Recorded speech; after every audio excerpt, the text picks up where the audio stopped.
Eu de fiecare dată când ieșeam din casă mă gândeam și știam că putea să fie ultima dată care mai văd familie. M-am împrumutat de 300 de euro de la un prieten al meu din Franța și am zis, te rog, ajută-mă. Și am zis, Doamne, dar să pot să mă întorc înapoi, te fără acasă la familie. Dacă nu-și lua pastila aia, în ziua respectivă, persoana aceea poate să moară. Și familiile de rom sunt niște suflete, niște oameni și nu trebuie să-i discriminăm sau ceva. Sunt persoane care ne scriu că n-au ce pune în frigider.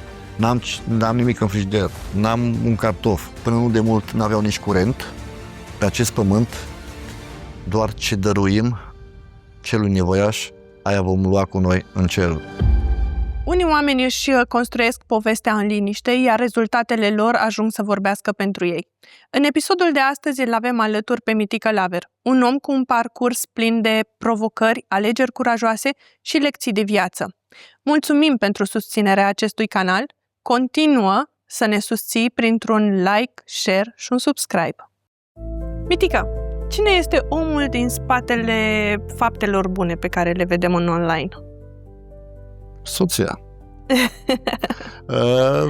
Eu sunt Mitică Laver, m-am născut într-o localitate din Maramureș, Repede.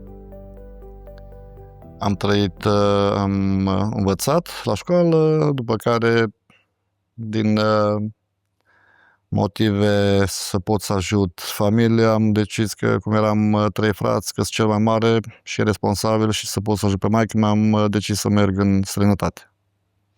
Cumva în copilăria ta, la începutul copilăriei tale, nu ai avut o situație care necesita sprijin, numai că, la 9 ani, s-a întâmplat ca tatăl vostru să părăsească această lume și te-ai văzut cumva responsabil de mama ta. De pe atunci. Da, de pe atunci. Eu de atunci încercam să ajut pe maică la cofetărie. Eu mergeam și vindeam la cofetărie, că odată am fost prins de un control ANAF de 3 domni și eu nu știam cine sunt ei, mi-au scos legitimațiile în față și am fugit în bucătărie și am plâns. Ei s-au speriat să nu mă sperie și au zis să închideți și chemați-o pe șefa să vie. Și eu de mic copil lucram la cofetărie să pot să ajut pe maică mea, că era greu să lucrez de la 6 dimineața până la 10 seara, că nu, așa era situația, era singură. Ce meserie visai să ai când erai mic? Vreau să mă fac polițist. Să pot să ajut, să pot să fiu un om corect, drept, Dar pe momentul ăla când am vrut să mă fac polițist, chiar șeful de la post era vis-a-vis de cofetărie și zicea, Mitică, tu ai fi bun să fii polițist, dar îl întrebam, da, ce salar aveți? Și el atunci, pe timpul ăla, avea în mărci, era atunci cam 100 de mărci salarul. Era cam mic salarul, care mă gândeam, ok, rămân aici, dar mai am 2 frați în spate și cu 100 de mărci nu făceam mare chestie care să pot să ajut familia în continuare. Și am decis să plec afară. Și acum începe parcursul tău, dorința de a merge în afară, să câștigi bani și să te întorci să-ți ajuți familia. Știu că ai dublă cetățenie, Da. Și română și portugheză, Da. dar Portugalia nu a fost prima țară în care ai ajuns. Îmi poți povesti parcursul care te-a făcut să ajungi în Portugalia? Da, parcursul meu a fost așa. Niște prieteni de-ai mei veneau pe la cofetărie pe la noi și tot veneau cu mașini și au zis, bă, dar așa bine se câștigă în Spania. Da, Mitică, vei și faci bani și nu știu ce. No, și m-am dus am hotărât să merg cu ei spre Spania, nu știind ce e acolo, că acolo nu scolace pe gard, cum aveam eu filmul ăla în Mulți cap. dintre noi Mulți credem dintre că noi, în da. diaspora... Dacă ieșim afară, nu. În diaspora am învățat și asta 16 ani de zile, că și în diaspora dacă nu muncești, nu ai. Și atunci am decis să merg în Spania. Am ajuns în Spania, aveam promisiuni, dar din toate promisiunile a fost 0.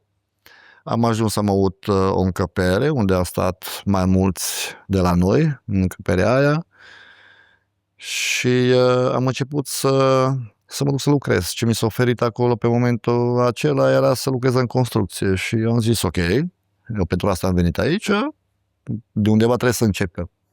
Și m-am dus în construcție. Băiatul care mi-a oferit acea muncă a fost un băiat de la noi care are o firmă mare în Spania, Madrid. El mă știa de mic copil, mă știa din familie și a zis, Mitică, eu numai asta pot să-ți ofer. Dacă tu crezi că poți să faci față, atunci eu îți dau de lucru de mâine.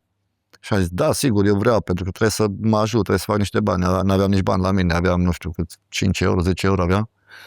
Și am mers la lucru, duceam ciment, căram Balastru, cred că se numește cel da, care... îngăleț, Da. care duceam la etajul 4, urcam sus cu cimentul în spate, cu nisaj de nisip, pentru că nu aveau lift din ala. Muncă grea, dar plătită pe măsură? Da, Deci pot plătită. să zic, da, a fost foarte bine plătită, că plus pot să zic că la plecare am stat 3 săptămâni și am lucrat acolo și chiar prietenul ăsta meu, patronul, mi-a dat 1500 de euro în plus. Și am zis... Bun bonus. Da, dar i-am zis că nu sunt orele alea, că am crezut că o greșit el. Și zic, eu aici sunt orele. Eu mi-am calculat, eu deja știam de acasă când veneam să mă întâlnesc cu el, că i-am zis că mă duc în Portugalia. El mi-a zis, Mitică, poți să mergi unde dorești tu.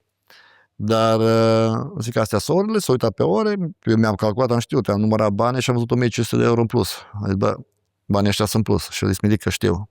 Eu îți dau din partea mea un bonus pentru că tu o să mergi într-o țară străină și să știi că aici prietenii nu mai sunt prieteni. Promisiunile nu mai sunt promisiuni. Ceea ce ți-o promis cineva în țară și când ajungi într-o țară străină nu mai e la fel.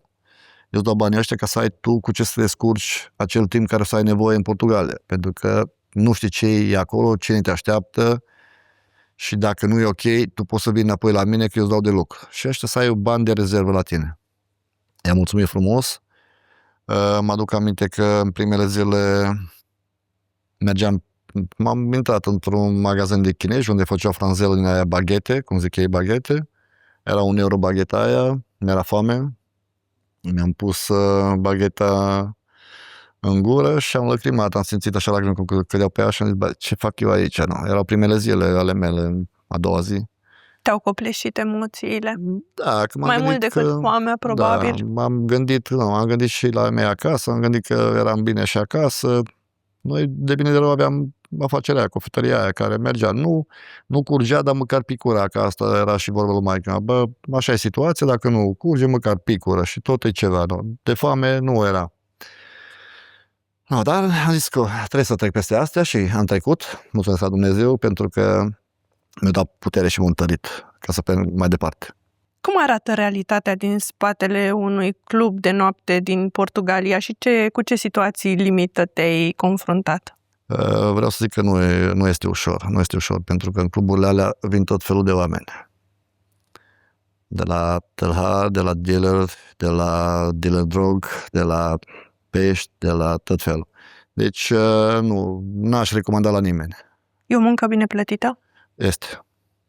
Dar riscul e prea mare pentru acei bani. Cum ai trăit momentul în care ai avut un pistol la tâmplă și erai convins că următoarea clipă putea să fie ultima? Nu știu, țin minte că atunci doar ce mi-a trecut prin minte era copiii și soția. Mai mult n-am apucat să mă gândesc la nimic, n-am avut timp. Ai simțit regretul că puteai să alegi să faci orice altceva pentru bani decât ceea ce făceai? Ai simțit pericolul atât de mult? Am simțit, dar eu de fiecare dată când ieșeam din casă mă gândeam și știam că putea să fie ultima dată care mai văd familie. Cumva asta se întâmpla la fiecare dată când mergeai la muncă? Eu fiecare dată când mergeam la muncă, intram în mașină, știam de chestia asta și de fiecare dată în mașină, conducând câteodată n-apucam acasă, îmi ziceam Tatăl nostru în gând la plecare și am zis, Doamne, dar să pot să mă întorc înapoi, te afară acasă la familie. Cum ai făcut trecerea de la coordonarea unei echipe de pază la coordonarea unei echipe de voluntari în cadrul unui ONG? Nu mi-era atât de greu, pot să spun, pentru că deja eram format, am cerut și cer în continuare și cine poate să ne ajute este binevenit. Nu a fost nici ușor, pentru că nu găsești oameni disponibili. Găsești disponibili pe Facebook să zic că Doamne ajută și hai că vin și eu, dar când e momentul realității, nu-i. Deci atunci eu pot să zic că norocul meu este soția, care noi doi peste tot suntem. Și mă aduc aminte și prima dată când trebuia să mă duc la o distanță de 300 km la începutul războiului și au zis că vrea să vie cu mine și eu nu prea voiam pentru că știam pericolul. Simțeam pericolul și atunci nu vreau să o pun și pe ea în pericol. Dar au zis că eu cu tine și dacă este să ajungem pe linia frontului, acolo mă duc cu tine. Am zis ok. Asta înseamnă cu adevărat o căsnicie. Da, pot să zic să mulțumesc la Dumnezeu. Susținere reciprocă și la bine și la greu. Da, pentru asta mulțumesc la Dumnezeu pentru soția ce mi-a dat-o și spun și recunosc că nu vreau să dezamăgesc niciodată pe Dumnezeu că mi-a dat o asemenea femeie care să-mi fie alături peste tot unde am nevoie și să mergem împreună. Nimic nu este întâmplător. Nimic. Cu ce se ocupă ONG-ul pe care îl conduci și care este misiunea voastră? Misiunea noastră e să putem ajuta cât mai multă lume nevoiașă. Deci să fie de înțeles, ajutăm oameni nevoiași, nu oameni care nu vor să muncească. Că sunt și oameni din aia care ne sună și așteaptă și ajung și la oamenii aia. Pot să le las o sacoșă de mâncare și acelor oameni, dar eu mă uit la el și văd că are 2 mâini, 2 picioare și zic, tu poți să lucrezi. Și atunci eu îți găsesc și de lucru, pentru că suntem cunoscuți și am prieteni care au firme, care au restaurante, care au construcții și pot să găsesc de lucru, numai să vrei.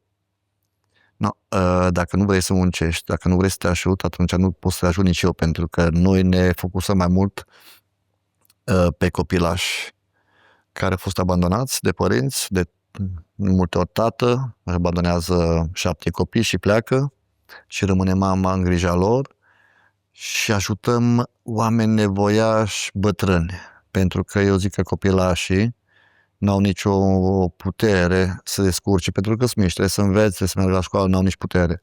Bătrânii iar ajung la situația că ajung la pensie, care pensia aceea nu le ajunge nici bani de medicamente. Noi avem bătrâni care le plătim medicamentele la farmacii și în fiecare lună, mergem la sfârșitul lunii sau la începutul lunii, chiar acum mi-am adus aminte că e sfârșitul lunii și trebuie să ajung la farmacie din repede. Am acolo 2 doamne mai în vârstă care le plătim noi medicamentele și trebuie să mă duc să le plătesc. Acum mi-am adus aminte că e sfârșitul lunii. Și încercăm să ajutăm aceste familii care, din păcate, nu să, cum zic și eu, copilașii nu să vinovați că s-au născut în aceste familii, pentru că sunt și familii care consumă alcool părinților și copilașii n-au nicio vină, sau familii de romi, pentru că și familiile de romi sunt niște suflete, niște oameni și nu trebuie să-i discriminăm sau ceva. Dacă putem să-i ajutăm, trebuie să mergem să ajutăm și pe ei. La noi nu există discriminare exact. Sau o alegere nu de există. etnie, nu de există. culoare. Pentru că la noi, de exemplu, cum am zis, am ajutat și ajutăm în continuare familiile noastre din România. Am ajuns și în Turcia, la cutremurul din Turcia, în Kahramanmaraş, care erau 2500 km. Eu, vorbind cu soția, am văzut la știri, veneam de la vamă, eram obosit la 11 noapte, am dat drumul la televizor, când am văzut copilașii aia, ne aveau ce mânca și urlete și disperare, m-am uitat numai la soția și am zis, uite acolo, și a uitat la mine și zice, da. Deja știa ce vreau să zic, că trebuie să mergem încolo. Nu ne-am uitat câți kilometri răs, că m-am uitat după aceea. Erau 2500 de kilometri din Maramureș până în Kahramanmaraş. Și am plecat și de aia zic, am ajutat și Galațiu, la inundațiile din Galați, am fost de vreo 4 ori în Galați, în fiecare localitate, Pechea, Cudalpi, toate localitățile care au fost afectate. Am ajuns și în Ucraina, am ajuns pe liniile frontului în Ucraina, peste tot unde este nevoie. Și în țară putem să ajungem, dar noi trebuie să, înainte să ne ceri ajutorul, noi venim, vedem dacă situația chiar este nevoiașă, dacă sunt tot felul de oameni. Din păcate sunt tot felul de oameni și câteodată sunt oameni din ăștia care nu au, dar nu îndrăznesc să ceară, să ne scrie. Cei mai mulți oameni care cu adevărat nu au, nu mai au nici puterea să spere sau să deschidă gura să spună că au nevoie de ajutor. Așa am întâlnit și eu oamenii care într-adevăr sunt cei mai aflați în nevoie. Cei care vin și spun, păi eu am nevoie, pe aceea de multe ori mai găsim și la birt la prima oră. Absolut, absolut. Și noi nu încurajăm chestiile astea, să stai și să aștepți asta. Cum se numește ONG-ul pe care voi îl aveți? Se numește Asociația Dumnezeu lucrează prin noi, pentru că eu zic că Dumnezeu lucrează prin oameni. Tot timpul a fost așa și așa se numește și acest ONG. Care sunt oamenii pe care îi sprijiniți și cum ajungeți în aceste comunități? Mi-ai povestit de Ucraina, mi-ai povestit de Turcia. Mi-am dat seama că acționezi și sub influența impulsului. Vezi o nevoie, ești convins că acolo te poți implica și îți poți aduce un aport, acționezi. Dar știu și faptul că aveți beneficiari și din România, din zona în care voi locuiți, din zone greu accesibile, Cătune, exact cum ai început să-mi spui despre orfani, bătrâni. Da, sunt zone defavorizate, Valea Ruscovei. Da? Cum ajungi în cătunele acelea? Și mai ales cum ajungi la oamenii care nu au curajul sau puterea să deschidă gura și să spună că au nevoie de voi? Ne scriu cei pe care îi cunosc pe ei. Ne scriu. Ce m-a impresionat pe mine a fost un domn, când mergeam la Galați iară, ne-a oferit 50 de lei, ne-a văzut în centru, pe unde sunt munte, și a venit la noi 50 de lei. Dar m-am uitat la acel om și am văzut, omul ăsta e nevoiaș. Poate ultimii bani are din buzunar, dar ne-au dat și au zis... Da, vreau să facă bine cu ei. Da, zice, luați, vă rog, vă puneți combustibil la mașină, că și mașina consumă combustibil, cine conștient. Sau cumpărați lopeți, mături, că alea aveam nevoie, pentru că oamenii își curățau casele și erau... Și m-am uitat la el și am zis, bă, omul ăsta cred că numai banii ăștia au avut și sigur nu are putere financiară și ne-a dat ultimii 50 de lei de lui. Deci a fost o chestie care m-a impresionat și alții... Tot așa. Eu trăiesc în localitățile alea. Eu trăiesc în Repede, pe Valea Ruscovei. E zonă defavorizată. Nu sunt locuri de muncă. Acolo avem numai școală, primărie, poliție. Este o zonă absolut minunată din punct de vedere al naturii. Foarte frumoasă. Are tot ce-i trebuie Elveția. Ca să fie exact. Mi-a zis cineva, zice, la voi, zice, ca în Elveția, zice. Pădurile pe marginea drumului și... În același timp, un alt contrast, oamenii, locuitorii care sunt în atâtea nevoi acolo. Da. Cum reușești să aduni oameni în jurul tău care să contribuie la misiunea pe care voi o faceți? Noi, prin rețeaua de socializare Facebook, noi tot ce facem postăm și oamenii ne se alătură. Sunt cazuri care nu postăm din cauza rușinii, le rușine de vecini să nu vadă că am fost la ei. Sunt copii care să nu facă bullying cu ei în școală, pentru că mulți copilași mi-au zis la școală că am văzut pe domnul Laver că a fost la voi și v-a dus mâncare, sunteți săraci. Încercăm să evităm și chestia asta de bullying, pentru că noi crezând că le facem bine, le facem rău, pentru că îi atinge sufletește și copilașii sunt foarte sensibili și atunci încercăm să nu postăm. Dar noi, toate acțiunile care le facem, avem poze. Noi avem poze în telefon, am un telefon care are o 70.000 de poze cu toate acțiunile noastre și dacă nu postez acel caz, dar eu l-am în telefon, pentru că și noi lucrăm prin ANAF, asociațiile lucrează și trebuie să declarăm, să vadă dacă într-o zi zic... Transparența muncii voastre Absolut. Cât de greu sau cât de ușor se implică oamenii în acțiunile voastre? Aici mă refer la donațiile pe care le primiți. Sunt oamenii empatici, săritori? Nu. Din păcate? Din păcate nu, pentru că noi am început și o chestie cu Eutiroxul. Veneam de la Baia Mare și îmi primit un mesaj de la doamnă medică, știu că ajuți lumea, zice, te rog, ajută-mă și pe mine, zice, știu că poți să faci rostul și noi plătim și aș avea nevoie de Eutirox. Și am primit acel mesaj, eu conduceam, eram pe niște curbe, conduceam, vedeam mesajul și am oprit un moment dat să văd ce înseamnă Eutirox. Am scris pe Google că nu știam ce e. Nu știai. Era pentru glandă tiroidă. Dacă nu-și lua pastila aia în ziua respectivă, persoana aceea poate să moară. Nu mai are răsuflare. Se umflă glandele tiroide și poate să moară. Și atunci am dat postare pe Facebook. Am avut o prietenă de la București, avea ceva rezervă, nu știu, dar farmaciile n-aveau în România. toate farmaciile române n-aveau, cam prieteni pe la A fost o farmacii. perioadă în care foarte greu s-a Atunci, găsit pe pandemie, înainte de aceste pandemie era Eutirox, chestia aia, înainte de pandemie era chestia asta. Și am pus pe Facebook o prietenă de la București, îți explic că am niște cutii, zice, în rezervă, ți le trimit și dă mai departe unde este nevoie. Între timp mergeam și au început oamenii să întrebe pe aia, dar tu de unde ai făcut rost? De la Mitică, îmi scriau mesaje, te rog, și eu vreau. Și am ajuns să zic, bă, primesc alea de la București și nu o să le dau câte o cutie, o să le dau câte un blixer. Și îmi scriam numele, adresa, număr de telefon. Când îmi mai fac rost, treceam iară pe la ei și mai dea câte un blixer, pentru că ăla era câte o pastilă pe zi, trebuia să iei. Da. Am pus, mi-a zis cineva că este în Italia, Spania și Portugalia la liber, se putea cumpăra. Trimiteam bani persoanelor, că a fost și o doamnă din Italia care era badantă și era asistentă Îngrijitoare, ca să ne înțeleagă toată lumea. Îngrijitoare și mi-a scris ea, Mitică, zice, eu pot să fac rost, ea era asistentă la noi înainte. Ce pot să fac rost de astea la farmacie? Dar zice, și eu muncesc aici pe bani și nu am bani să cumpăr eu din banii mei. Zic, asta deja faceți un lucru foarte mare, să mergeți să ne cumpărați și să ne trimiteți. Eu vă trimit bani, am trimis atunci, nu știu, în jur de 300 de euro, 400 de euro. Și a zis, dacă puteți de toți banii luați, pentru că la noi în România nu este.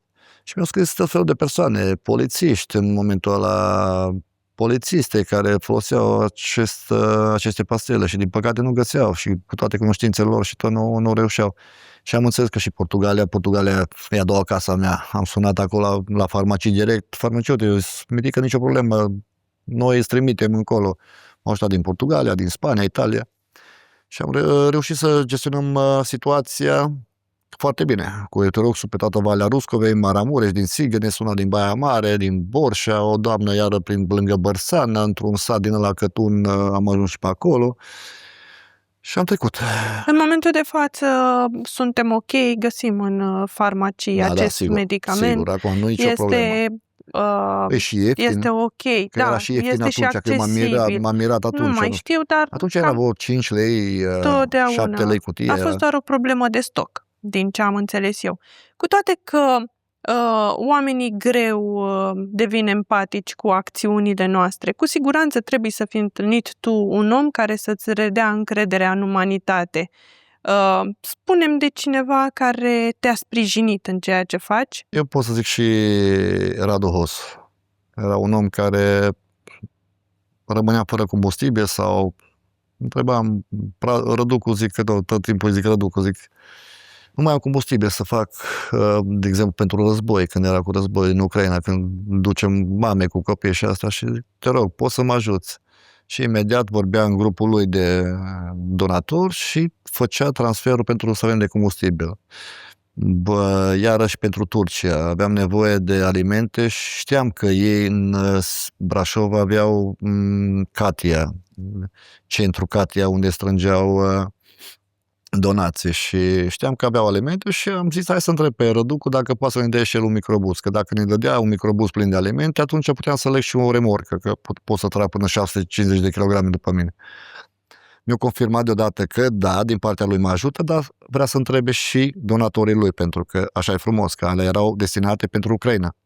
Și donatorii lui au zis, dacă este nevoie în Turcia și acolo este foamete și problema asta, zice, sigur că da, poți să-i dai. Și atunci am vorbit cu Răducu, mi-a dat semnal pozitiv, poți să vii, încoace în cart și te-ai dus la drum. Vreau să mulțumesc pe această cale acestui om care a făcut foarte mult și face și pentru Ucraina. Minunat! Aș vrea să transmitem sau să vorbești un pic despre nevoile din spatele muncii în cadrul unui ONG. Pentru că foarte mulți oameni spun, da, Doamne ajută, felicitări pentru ceea ce faceți, însă ai numit partea de combustibil care necesită bani, nu doar lucruri. Chiar și donațiile pe care le primești într-un ONG au nevoie de parte financiară pentru logistică, depozitare, transport, distribuția lor, mai ales că unele dintre ele cu siguranță necesită și temperaturi speciale, absolut, controlate. Povestește-mi un pic ca oamenii să înțeleagă pentru cât de importantă este și resursa financiară într-un ONG pentru a mări numărul beneficiarilor și pentru a ajunge în timp util. Da, în la acest ei. moment mai vreau să mulțumesc unei persoane Te rog. speciale nouă care ne ajută foarte mult și un ajutor imens de mare. Doamna Andreea de la Banca de Alimente Maramureș. Deci o doamnă specială care Salutăm toată văzut echipa Federației Băncilor de alimente pe România. din România, că fac un lucru minunat pentru acești oameni nevoiași. Și doamna ne-a văzut cu cazul nostru și a zis: Miti, că nu vrei să-ți dăm și ție un magazin? Și am zis: m-ați ajutat foarte mult, mai ales de Paști și de Crăciun, că sunt de 2 ori Avem pe an. colecta națională pentru și alimente. pentru asta zic că noi de Crăciun în fiecare an avem o campanie din aia, îmbrăcăm un copilaș cu bocâncei noi și geguță groasă. Da. Restul sunt persoane care noi punem listele acolo, numărul 1, nu punem numele ca să nu arate cu degetul, și atunci punem numărul 1, numărul de încălțăminte și vârsta. Punem listele pe Facebook frumos și omul zice: eu vreau numărul 1 și numărul 3. Și alege după mărime și după vârstă. Și atunci le cerem acestor donatori care trimit pachete, că primim pachete, nu primim bani, dar primim pachete, că și dacă primim bani mergem și cumpărăm și câteodată ne mai ușor să gestionăm și să pachetăm frumos, că se întâmplă să așteptăm, nu vin pachetele, ba din Belgia vin, ba din nu știu unde și poate n-ajung sau cineva se răzgândește, în momentul ăla nu mai pot și nu e ușor. Deci un ONG are nevoie și de un fond de rezervă. În primul rând că voi aveți o responsabilitate față de acei copii pentru care faceți un program de hăinuțe și încălțăminte. Chiar dacă cineva își alege 1 sau 2 copii, nu avem certitudinea că acea hăinuță și acea pereche de încălțăminte se va întoarce. În primul rând avem nevoie de bani pentru a ne ține de promisiune față de un copil, care un suflet de copil nu merită să fie dezamăgit, în primul rând. După aceea, după ce am adunat toate aceste pachete, care sunt costurile unei mașini care te ajută să ajungi în acele zone și mai ales că în cătunele în care tu mergi, nu poți merge cu orice fel de mașină. Trebuie luat în calcul nu numai costul combustibilului, cât și întreținerea, uzura mașinii. Absolut. Cine e conștient știe de chestia asta. Da, tocmai pentru că aș vrea să vorbim deschis ca oamenii să devină conștient. Știi că noi arătăm, sunt foarte frumoase, sunt foarte faine în postările noastre. Am reușit să ajungem la 300 de copii, am încălțat 300 de copii, am redat zâmbetul și încrederea a 200 de mame oferindu-le mâncare pentru o săptămână, pentru o lună. Dar hai să vorbim de realitatea noastră, nu doar de timpul care noi îl oferim, cât și de partea asta cea mai grea de a strânge acei bani, să fim prezenți acolo. Noi nu suntem o fabrică care să vindem ceva. Absolut.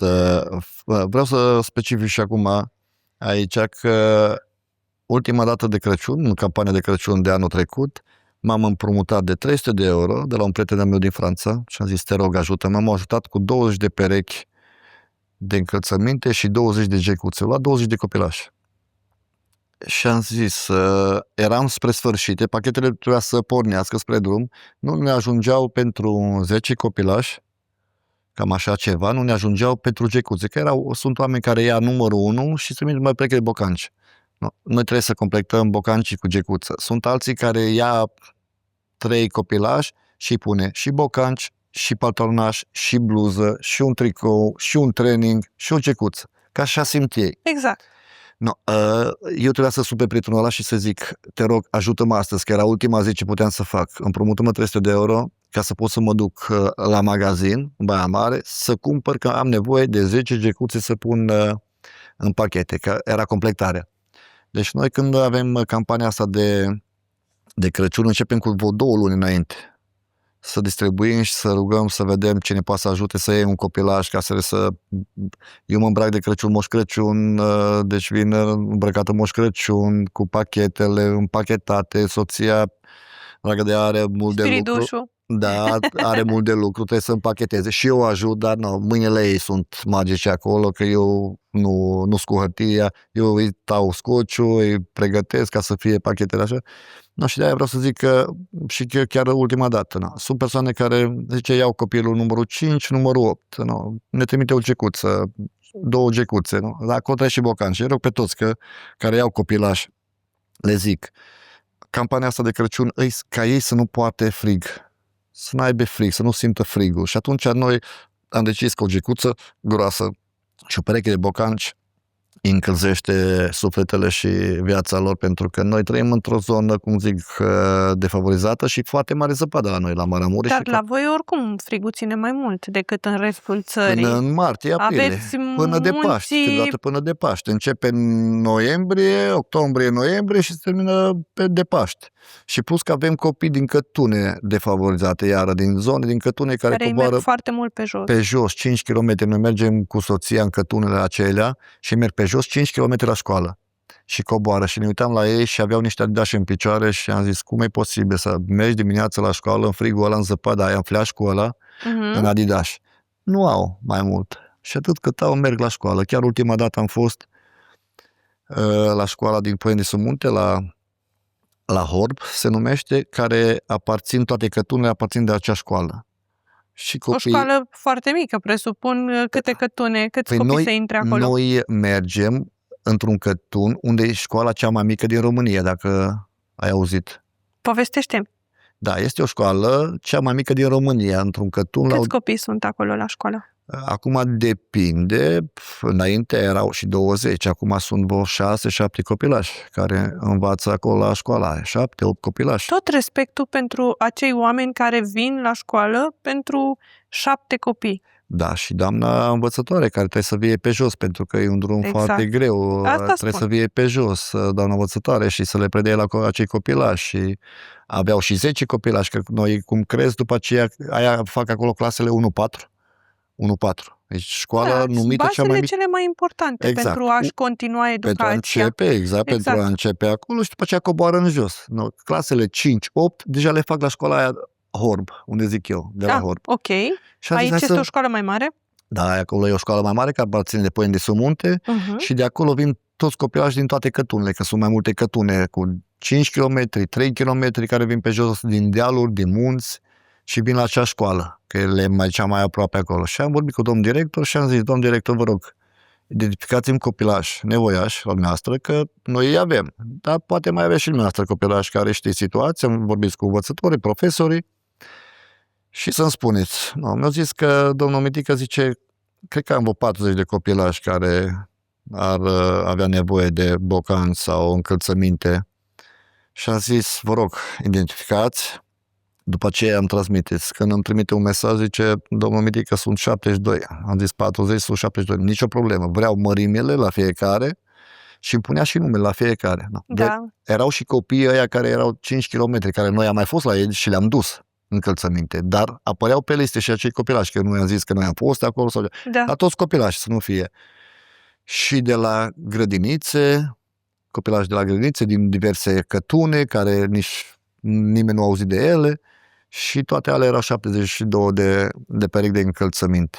Și am zis că vorbesc cu domnul director, ca după aceea să le predeie tot ei copilașilor, să nu mergem noi. Sunteți prezenți? Sunteți prezenți în momentul în care dați aceste cadouri copiilor? Da. De această dată n-am fost prezenți, pentru că am predat domnului director ca să nu facem un fel de discriminare cu celălalt copilaș. Am înțeles. Că mulți copilași nu înțeleg de ce dăm la unul și nu dăm la altul. Și atunci am decis împreună cu soția să-i dăm la domn director. Domn director le lua pe sacoșe, că erau sacoșe cu lista, școala, numărul, nu știu ce, școala din cătunul respectiv. Da. Și atunci domn director îl lua și prelua profesorului responsabil de acea școală și el împărțea acolo la cei nevoiași, că n-am vrut să mergem. Dar normal mergem noi și le predăm noi din mână în mână. Deci la noi toate cazurile care le avem, nu descărcăm în centre, nu dăm la centre, nu dăm la primării, nu dăm la biserici, mergem exact și de mână în mână, cum a fost și la Galați. Mi-era mai ușor, cum a fost un primar din un sat de pe acolo, au zis, wow, mulțumesc Maramureș, uitați, avem centrul ăla, descărcați-l în Căminul Cultural, că noi după aceea mergem și împărțim. Nu, domn primar, mulțumesc frumos pentru acest sprijin, dar eu vreau să ajung chiar la oameni acolo. Spuneți-mi care zonele cele mai afectate, că noi mergem așa și după aceea ne informăm, că știți să vorbim românește și ne informăm. Ar fi mai ușor pentru noi, cum am mers la Galați, să ajung să descarc într-un centru și am plecat. Dar în schimb prefer să mă duc casă în casă, care era un nene supărat pe o stradă, că am mers unde eram cu dalpi era asfalt, foarte multe mașini umanitare erau pe acolo, dar mergeau numai pe partea asfaltului. Și eu ziceam și la colegii mei de la Baia Mare, că am mers pe 3 microbuze, nu cred că e bine aici să dăm, pentru că aici deja au primit mulți și se vede clar că tot când auzeau o mașină ieșeau în stradă. Și un nene atunci trecea pe lângă mine și foarte supărat. Și m-am uitat așa la tristețea lui, la supărarea lui și zic, domnul, cu ce v-am supărat noi cu ceva? Nu, domne, nu m-a supărat dumneavoastră, dar dumneavoastră veniți cu mașinile de ajutoare. Dați la cei mai ușor accesibili. Da, și dați la acești oameni și la mine nu a ajuns nimeni, zice, și noi suntem cei mai afectați. Zic, domnul, stați, vă rog frumos, zic, stați, nu plecați, mergeți înaintea noastră, zic la băieții la Baia Mare, haideți, stăți în coloană și mergem chiar acolo. Am intrat cu microbuzele, roțile erau înjumate în nămol. Da. Avem și poze, clare. Și un mers domnul ăla și mi-a arătat, haideți să vedeți în curtea mea, totul distrus. I-au luat și boii și vacile din grajd. Tractorul i-a inundat tot tractorul. Și zice, uitați-vă aici, ați văzut pe unde ați fost pe asfalturile alea? Da, au fost și ei afectați, nu zic că nu.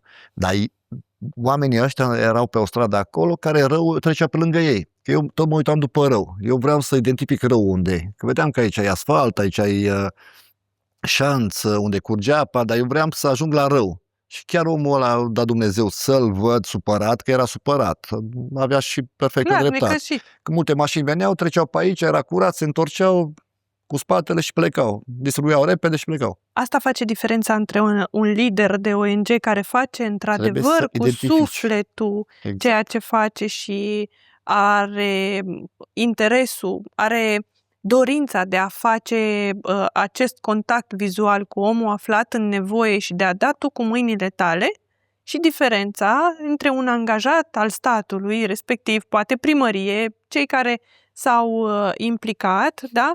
Care erau de fapt la program și își făceau jobul că trebuie să ajungă cu produse. Mi-a plăcut acolo un pastor penticostal. Ok, spune. După ce primarul a zis să descarcăm acolo, a zis, nu, domne, nu descarc aici, am venit din Maramureș, mai pierd o zi mergând pe la casă și știu că împart la fiecare. Câte o sticlă de ulei, câte un zahăr, câte o făină, pachete, conserve. Prefer să mai pierd o zi aici, dar știu că le-am dat acelor oameni nevoiași care vedeam eu că, da, domne, apa i-a fost până la geam, are totul distrus. Lopeți, mașini de spălat, frigider, sobe. Dar a venit un pastor după ce a văzut că i-am zis la primarul că nu și zice, eu sunt pastorul de aici, de la Biserica Pentecostală, zice, vă rog frumos, mergeți în Cudalpi. Zice că aici în Pechea, zice, vin foarte multe mașini și am văzut și la știri, foarte multe mașini umanitare erau acolo. A fost mediatizat foarte mult și oamenii s-au concentrat acolo. Și mi-a zis pastorul bisericii, zice, mergeți în Cudalpi, că acolo, zice, nu-i caută nimeni, zice, pe vieții oameni. Și direct mi-a scris pe telefon Cudalpi, părinte, pastor sau acum asta, zic, vă mulțumesc, acolo e direcția noastră.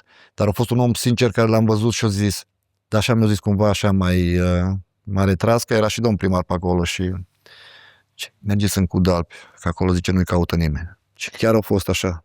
Care este programul unui lider de ONG sau al unui om implicat într-un ONG? Pentru că ai ajuns la fața locului, într-un eveniment în care a trebuit să intervii de urgență, cum au fost inundațiile de la Galați, ți-ai preconizat o anumită perioadă să stai acolo, la fața locului ai realizat că trebuie să mai stai încă o zi.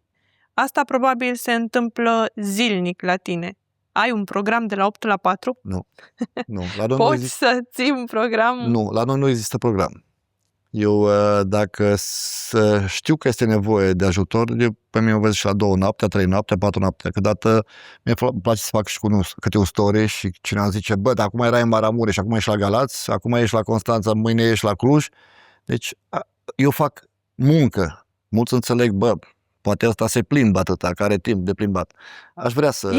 Fă o invitație să se plimbe alături de tine, știi? Că și-ar schimba cu mai mult perspectiva. Nu vine pentru că deja am văzut, am făcut chestiile astea, experiențele astea de 6-7 ani de zile când facem chestia asta și cu donatul de sânge. Noi donăm sânge. Da, uite, un aspect pe care îl știam și mi-a scăpat un pic din vedere. Da, Te rog, povestește-mi, organizezi campanii mobile sau ești prezent în centru de donare? Sunt prezent în centru de donare, mă duc în centru de donare, odată la 90 de zile donez frecvent sânge, fac un grup, fac un anunț cu o lună înainte, când va fi ziua respectivă, informez pe toți care vor să vie să ni se alăture. Avem cam tot timpul 15 persoane, 10 persoane care vin cu noi regulat la donat. Asta doar ce reușești să coptezi tu din partea ta. Exact. În afară de oamenii care vin la centru și donează. Bine, sunt foarte mulți oameni care merg și donează acolo și am văzut, vin și din Sri Lanka, iar în schimbul acelor bonuri de alimente sunt 280 de lei pe acel card. Da, au crescut și sunt foarte și importante. sunt foarte motivați pentru că și ei vin și muncesc aici și săracii vin, mai donează și sânge și cu cardul ăla și cumpără mâncare, poate restul bani îl trimit la familie pentru că făceam și noi când eram dincolo. Știu că sprijini aceste campanii nu doar prin prezența ta și prin donarea de sânge. Absolut. Noi donăm sânge, nu suntem doar prezenți acolo, noi donăm sânge, că mă duc eu acolo, eu donez sânge. Da.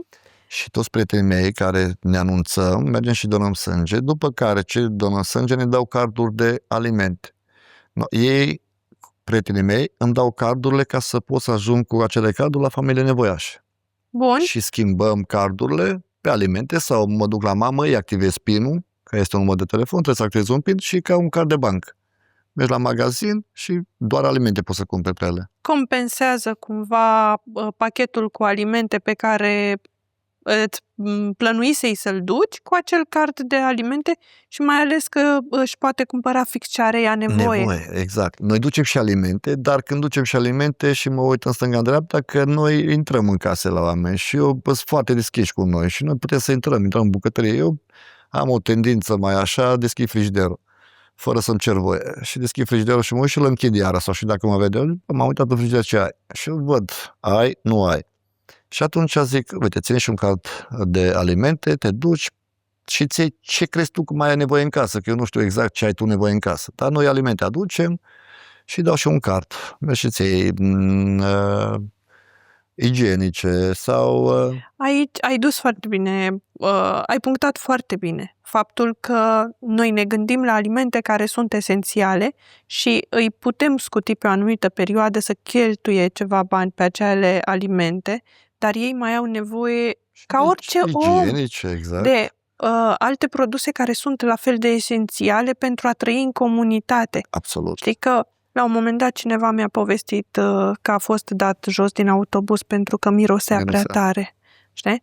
Și oamenii trebuie să ia în calcul nu doar alimentele, cât și produsele de igienă. De te îngriji. Pentru că noi asta le cerem și copilașilor, să meargă la școală, să învețe. Nu? Cum să meargă ei murdar la școală și noi să zicem, trebuie să învățați. Și ok, noi mergem să învățăm, dar avem haine rupte, nu avem ce încălța în picioare, nu mergem, că copiii fac, tu ești sărac. Da. Dar vreau să zic în schimb că ne bucurăm foarte tare că așa copilași deștepți avem în aceste familii defavorizate și frumoși, dar învață perfect. Deci sunt premianți. Avem un băiat în Poieni, situația din Poieni vreau să o și spun aici, domnul ăla cu 50 de lei.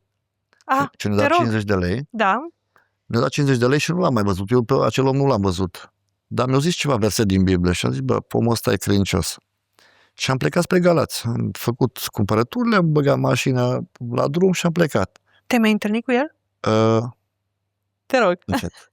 Florin a spus că eu sunt de la București și că am darul de a întrerupe. Nu, ok, e ok. După care ne întoarcem de la Galați. Da. Și eu de-aia zic că Dumnezeu lucrează prin oameni.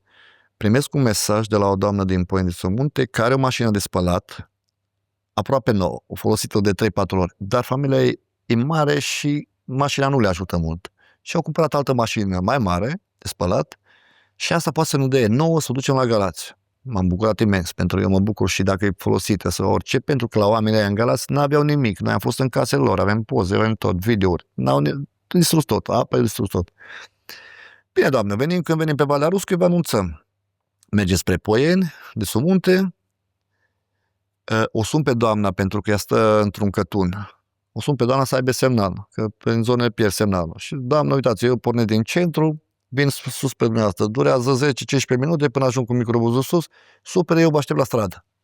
Ajungem sus, încărcăm mașina de spălat, întoarcem mașina, mulțumim doamnei și ea ne mulțumește că poate să facă un bine prin noi, că și Este chestia foarte asta, important. când tu vrei să faci un bine și câteodată zici, bă, eu nu știu prin cine să fac acest bine, Foarte nu mulți cunosc oameni. cazuri sau ceva, că zice, nu sunt oameni.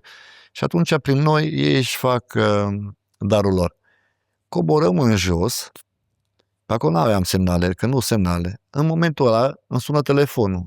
Mă apuc de mâna pe telefon, conduceam, telefonul sună, răspund telefon, alo, și zic, opresc acum aici, pentru că poate mai jos nu am semnal.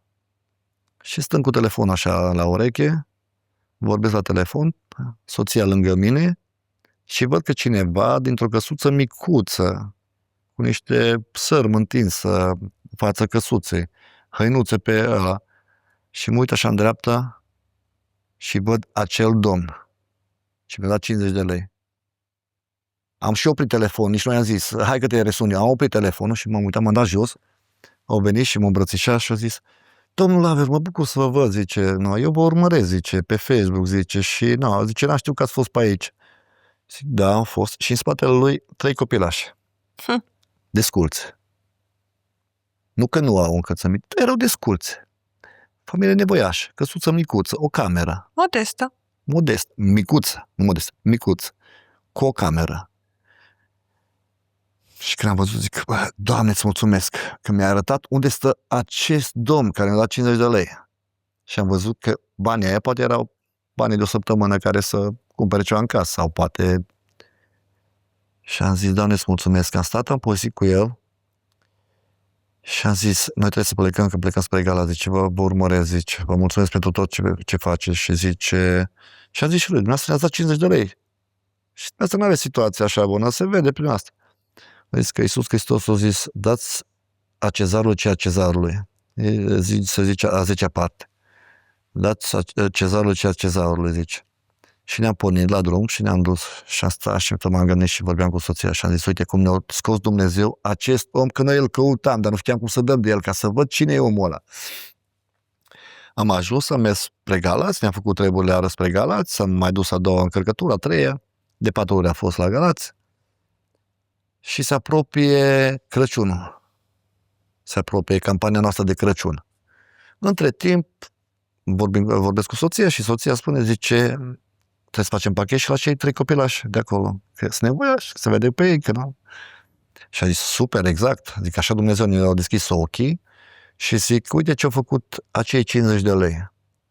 Ca noi cu acei 50 de lei să găsim pe acest domn, să vedem situația și să le luăm bocâncei și gecuțe la copilași, dulciuri, alimente, să le ducem noi. Zic, cum facem rost de număr, că n-am o numărul lui. Și trimit la doamna cu mașina de spălat. Doamnă, aveam o poză făcută așa, mai tiptil, am făcut o poză și zic, cunoașteți familia? Da, domnul Medică, cunosc, stă mai jos de noi. Da, exact, că eu m-am întâlnit cu el, zic atunci. Și acum aș vrea să știu dacă puteți să faceți rost de vârstele copilașilor. Ca să faceți cadouri pe vârstele lor. Pe vârstele lor, pentru că noi trebuie să știm vârstele și numărul de încălțăminte. Și gecuțe, când cumpărăm 12 ani, 10 ani. Și sigur, zice, vă fac eu rost, zice, nu știu cum. Deci în jumătate de oră aveam și vârstele lor și numărul de încălțăminte și tot. Când îți dorești, într-adevăr, se poate, nu? Da. Și ne-am dus de Crăciun și când am ajuns la ei de Crăciun, am mers la toate cazurile noastre și am ajuns și la ei. Și au venit fetița și băieții și așa ne-au cuprins, ne îmbrățiau. Au zis că la ei Moș Crăciun n-au văzut niciodată, în realitate. Și l-au văzut de această dată pe Moș Crăciun în carne și oase. Nu? Eu la mine barbă, căciulă. Soția, în schimb, au recunoscut-o pe soția că au văzut-o, când ne-am oprit atunci. Ești foarte isteți copiii, nu ai cum să-i păcălești, nu? Exact. Și atunci au zis că la ei Moș Crăciun nu a ajuns niciodată. Noi eram pentru prima dată Moș Crăciun care am ajuns la ei. Și vreau să zic că un copil cel mai mare dintre ei o luat din, nu știu, 100 sau 200 de înscriși pe național la robotică. El a fost printre primii 10 la robotică. Da. Și noi mai mergem la ei și acum știe că l-am felicitat, că l-am văzut în ziar. În ziarul de Maramureș a apărut acolo poza lui, că a fost printre primii 10 din țară, la național, în robotică. Și am zis la soția, zic, uite aici băiatul nostru, zic. Și apoi când am venit, am mers cu pachete și l-am felicitat și a zis, bă, felicitări, zic, am văzut că ai fost... Da, zice, dar se putea și mai bine, zicea el, se putea și mai bine, dar zice, haide să vedeți, avea tot felul în casă, cu camera aia aranjate, cu robotica, cu nu știu ce. Deci au o inteligență extraordinară, nu știu, poate și chestiile astea se zbate ca să poată să învețe. Să depășească situația în care se află. Da, că știu că trebuie să învețe ca să poată să ajungă cu niște joburi bune și să aibă un salar și să aibă bani, să poată să trăiască. În afara faptului că oamenii care ne văd în acest moment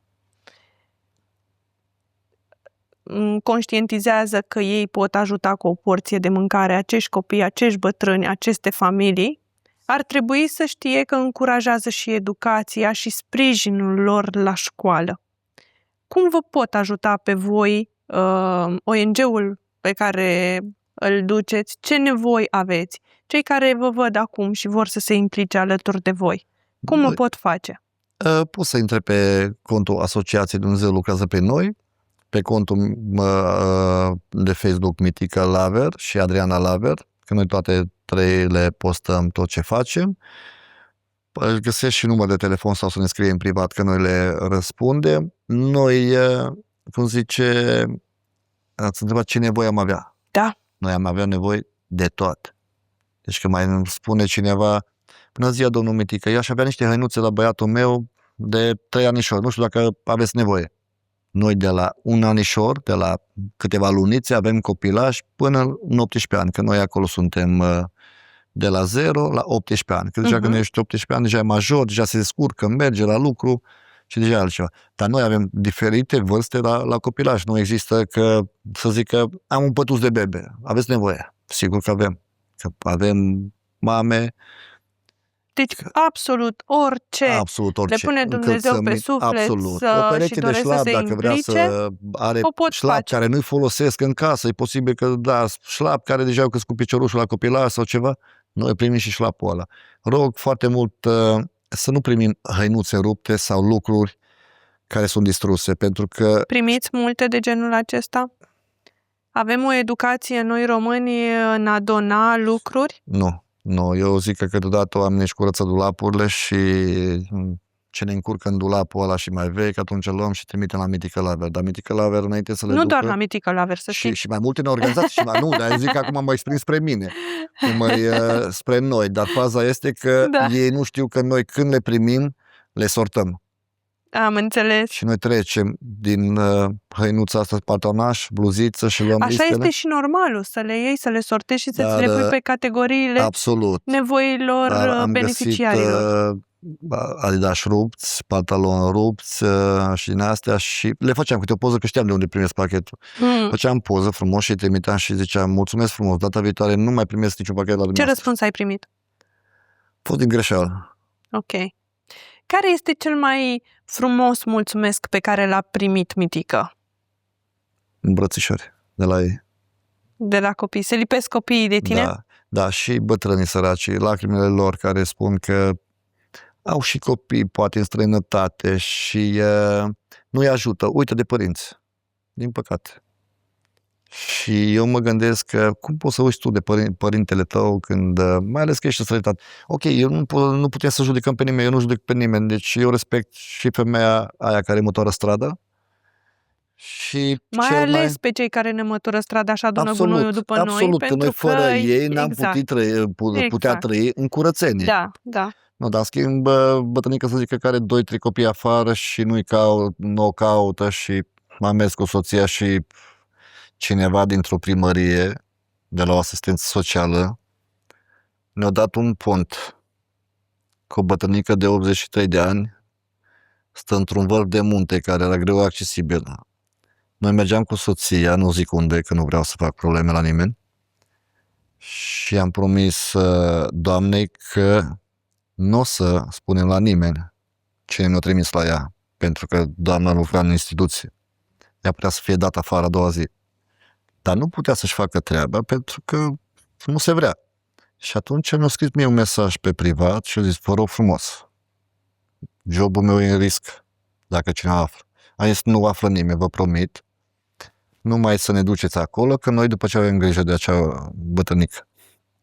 Și Din păcate, aceasta este realitatea zilelor noastre în eu vreau povestea să cu statul. mai spun ceva. Vorbești cu o persoană care a lucrat într-un sistem de stat și care, din fericire și îi mulțumesc lui Dumnezeu, nu am depins de acel job și de acel salariu de la stat, dar dacă era invers, era vai de pielea mea.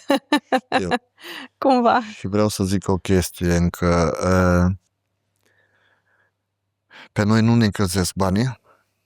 Eu trăiesc ziua de Dar, azi. din păcate, Avem nevoie. avem nevoie Avem de nevoie. bani, trebuie să spunem lucrul Da, ăsta. avem nevoie de bani, avem nevoie de sprijin, avem nevoie de ajutor, dar vreau să zic că noi trăim, eu trăiesc de tot timpul ziua de azi cum ar fi ultima. Și vreau să spun că pe acest pământ doar ce dăruim celui nevoiaș, aia vom lua cu noi în ceruri. Restul vor rămâne tot aici. Casele noastre, mașinile noastre, tot ce avem, banii noștri, cum au zis și sus în Biblie, cu mâinile goale am venit, cu mâinile goale vom pleca. Și ăsta e adevărul.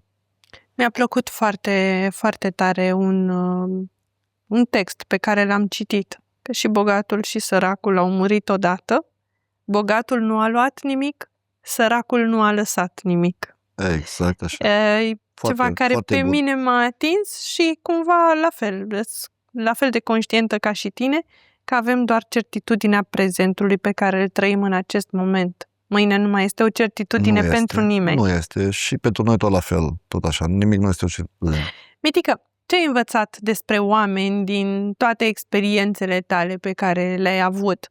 Atât în joburile pe care le-ai avut în afară, cât și de când activezi într-un ONG. Oamenii sunt diferiți. Întâlnești și oameni buni, și oameni răi, și oameni foarte răi. O trăsătură, o caracteristică cumva generală a lor, avem cum să spunem, lucrând într-un ONG, ne raportăm la o anumită categorie de oameni, suntem cumva la mijloc, suntem intermediarii, exact cum ai spus, dintre cei care au și cei care nu au, dar noi zi de zi vizităm oameni care nu au. De la faptul că le lipsește speranța, până la lucrurile esențiale de zi cu zi. Eu vreau să menționez aici o chestie, că acum mi-am Te rog. trecut prin minte. Cu Banca de Alimente am voluntari care mergem și facem Lidl-ul din Vivo, din mall-ul din Baia Mare. Și vin voluntari care vor să ne ajute. Și mă duc cu ei acolo și le explic situația și le spun, eu am antrenament. Nu poți să mă înjur, poți să mă faci cum vrei, că așa sunt oamenii. Nu trebuie să băgăm de seamă oamenii aia răi, pentru că aia dau ce au în suflet. Și ce m-a impresionat iară, acolo la Vivo, vin toate botoxate și noi întindem punga acolo. Și lăsați-mă cu din astea. Vine o bătrânică din pensia ei sau vin femeile de serviciu care motoară Vivo, îl curăță, alea sunt primele care vin să doneze. Cumpără și ele, că nu-i un zahăr, un ulei.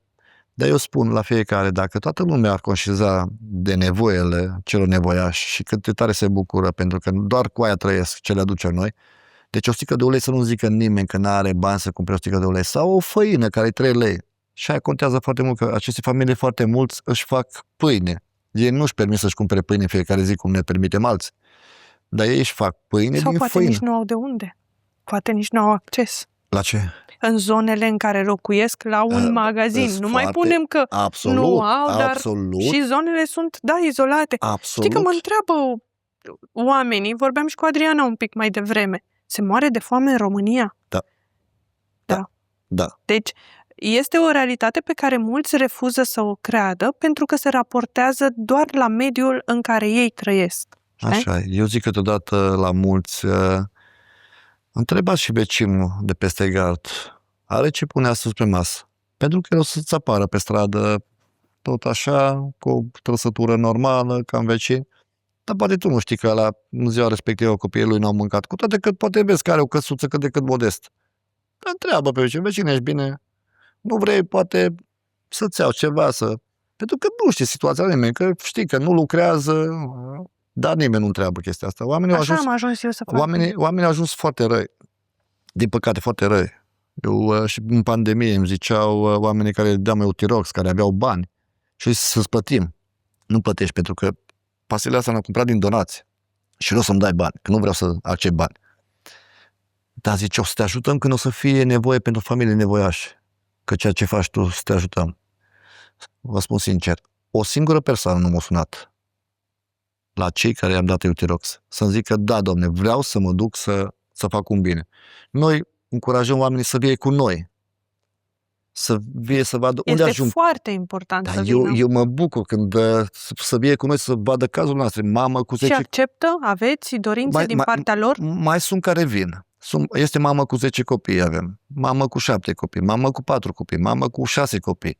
Deci noi avem numai copii, mulți copii, mamă cu 10 copii la Bârsana. Primiți ajutor din partea beneficiarilor la care mergeți?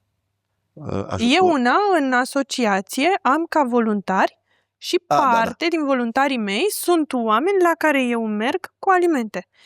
Cea mai mândră sunt de Luminița, o mămică a 3 copii, văduvă, care dimineața merge, mătură scările de bloc, dar după amiază ea vine și se oferă. Nu ai nevoie să fac ordine în depozit, nu ai nevoie. Aveai săptămâna trecută niște cartoane, trebuie să le strângem, să le dăm de acolo, să le ducem la gunoi. Bravo, felicitări, adică, foarte. Sunt atât de recunoscătoare pentru omul ăsta și pentru dorința care vine de... Noi am întrebat o fată care are 18 ani acum, dacă vine să ne ajute dintr-o familie din Rozavlea, la acea familie am cumpărat noi casă, din donații, specific, și aveam nevoie de voluntari pentru că nu găsești nici voluntari. Și toată lumea lucrează, toată lumea vine, când ai nevoie nu poate, pentru că așa e viața, înțeleg pe toată lumea, alții au job, alții n-au chef să stea. Noi stăm de la ora 7 până la ora 10 seara când se închide magazinul. Noi, după 3 zile de stat în magazin, avem niște picioare umflate, dar mergem înainte. Dacă am fi mai mulți, aș putea organiza pe ture. Nu trebuie să ne obosim toți deodată și nu avem nevoie să fim câte 10 deodată. Stăm 3-4 persoane, că nu pot sta mai mult, la intrare și la ieșire. Trebuie să stea, dar de la ieșire se poate sta la cutie o persoană care aici să mulțumește. vorbim despre colecta de alimente. De colecta de alimente, exact. Și la intrare stau 2 persoane, că dacă stai prea mulți, aglomerezi, incomodezi oamenii câteodată se simt stânjeniți. Și am zis și la voluntari, nu băgați de seamă că se uită de la voi, că sunt oameni foarte răi. Și am zis, doar aia pot, numai că săraci voluntari, pun la suflet. Și dacă vine cineva și zice, mă, lasă-mă cu punga ta, cu cerșeala ta, ei săraci se simt prost. Și atunci... Oricum un refuz nu este ușor de încasat, dar mite tonul pe care și emoția pe care o transmit, știi, de superioritate. Eu mă duc între ei acolo și stau cu ei acolo, stau și eu cu punga frumos și le zic, uitați-vă cum lucrez eu. Și vine omul și zic, vă rog, dacă puteți să ne ajutați, suntem de la Banca de Alimente, acea chestie, se uită la mine și zice, nu.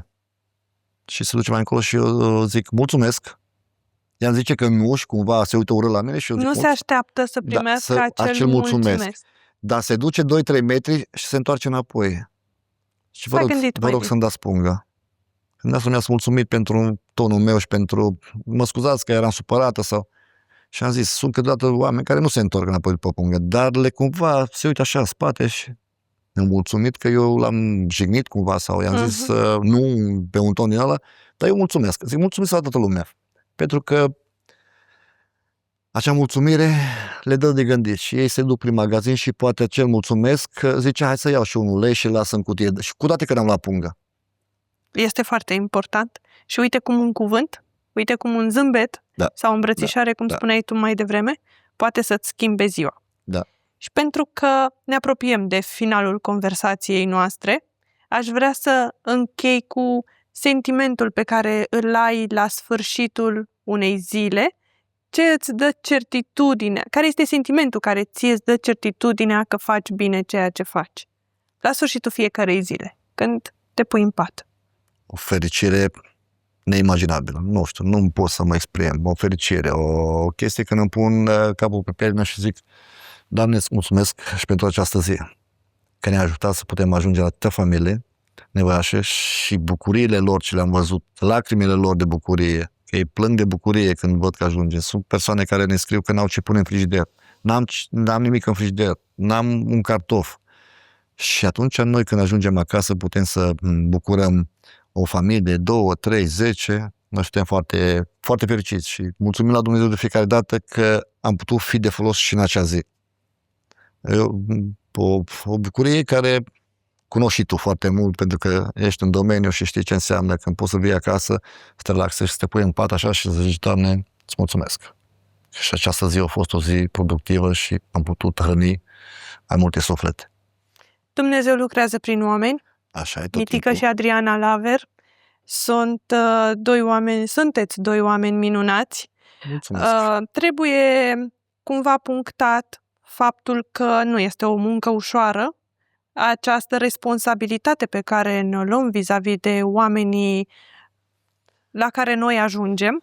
Pentru mulți dintre cei care ne privesc, poate e prea mult responsabilitatea proprii persoane sau proprii familii. Dar mite pentru noi care ne luăm responsabilitatea atâtor sute de familii.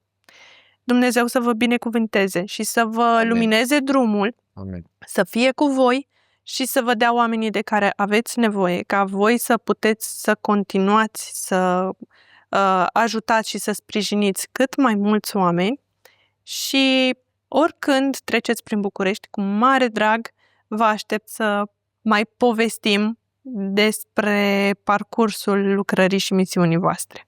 Amin. Să fie primit și vă mulțumim de invitație și vă mulțumim pentru ospitalitate și când doriți, oricând, puteți să ne sunați, vă așteptăm și la Maramureș, venim la București, sigur trece pe la dumneavoastră că aveți o cafea foarte bună și eu sunt cafengist de felul meu. Bun. Și deja m-ați... Cu mare drag. Pe parcursul conversației noastre, deja eu am gândit să vă fac o propunere, dar nu am răbdare până când... Nu am răbdare să închidem camerele, dar aș fi fericită să pot să vin cu voi în cele două școli și Cu mare drag. deja m-am gândit la ce drag. aș putea Deci, să aduc de la București pentru acei copii. Cu mare drag, pentru că acel Cătun e la o distanță de mai 5-7 kilometri distanță. Până nu de mult n-aveau nici curent. Deci acel Cătun n-avea nici curent și noi vorbeam de secolul 21. Deci nu doar că se moare de foame, dar încă se mai trăiește și la lumina lumânării. Și menționez că acolo avem nevoie de un jeep. Noi nu avem, din păcate, un jeep care să ajungem la familia astea pe Cătune. Mă împrumut de la unul, de la Găsim altul. la fața locului sau venim cu ele de la București? Dacă veniți și poate lăsați unul la Maramureș, ar fi super, pentru că Căutăm. pentru că chiar avem nevoie de un jeep, pentru că mergem în zone defavorizate și în zone defavorizate cu mașină mică nu n-ai cum să ajungi. Dezafectate din Și punct de plus- vedere al terenului, Exact, da? pentru că o să vedeți ce e acolo, deci o să ziceți, bă, mi-e frică să mă duc și cu jeep. Deci așa sunt drumurile Nu am defavorizate. întâlnit o situație în care să spun că mi-e frică. Veniți cu Da. noi. Ultima dată am făcut o poză cu Adriana, Da. veneam de acolo sus Ok. și ne-a împrumutat un prieten care mai ne dă din când în când, dar și mi-e jenă să pentru că nu. Exact. Și Dar, asta nu putem să profităm la nesfârșit da, de amabilitatea de bunătatea celor și omului, bunătatea exact. celor care ne sprijină. Și era un patrol din ăla uriaș. Și venind, mă uitam când jos era prăpastie, zic să nu mă apropii prea tare, să nu se sur pe drumul. Da. Era puțin mai în dreapta, am luat-o în dreapta și am căzut într-o groapă cu gheață, că era deasupra gheață, și au rămas suspendat jeepul pe o parte.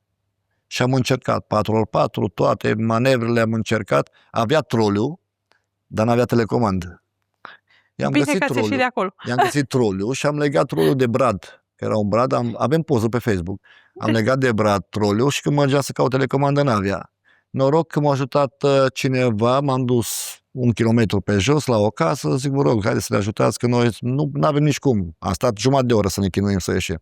Dar până la urmă am ieșit, asta e important. caracteristica oamenilor, liderilor de ONG. Exact. Nimic nu ne poate opri. Aventurieri, nimic nu-i poate opri, Nimic. întotdeauna Nimic. dispuși de a se adapta la fiecare situație, O să de a zic că, înfrunta greu, nu? da, pot să zic că și riscuri mari am avut și când am mers la război în Ucraina cu pachete, cu tot, dronele zburau pe deasupra noastră, rachetele. Da, uite, Dumnezeu te-a păzit, va păzi. Știm foarte bine chestia asta și eu mă încred în el și mă duc până la sfârșitul lumii. Nu pot să zic că am un obstacol undeva. Dacă Dumnezeu dorește ca eu astăzi să nu mai pornesc spre Maramureș și el poate să facă chestia asta ca eu să nu mai ajung în Maramureș. Sunt conștient de chestia asta. Dar știu că e alături de noi și noi vom deschide drumurile peste tot unde mergem. Să deschideți cât mai multe drumuri și să ajungeți cu bine înapoi acasă la Maramureș. Vă mulțumesc pentru că ați fost aici și mă raportez la ați fost aici pentru că și Adriana este alături de noi. Și vezi Data că viitoare o să o invit pe ea. Vezi că ne-ai promis că vii la Maramureș. Gata, Te așteptăm. am făcut-o și public, acum nu mai am cum să dau înapoi. Mă bucur și mă bucur și de cumva. bucuria ta să ajungi acolo unde Da, este nevoie. da, Mulțumim da. frumos! Cu mare drag.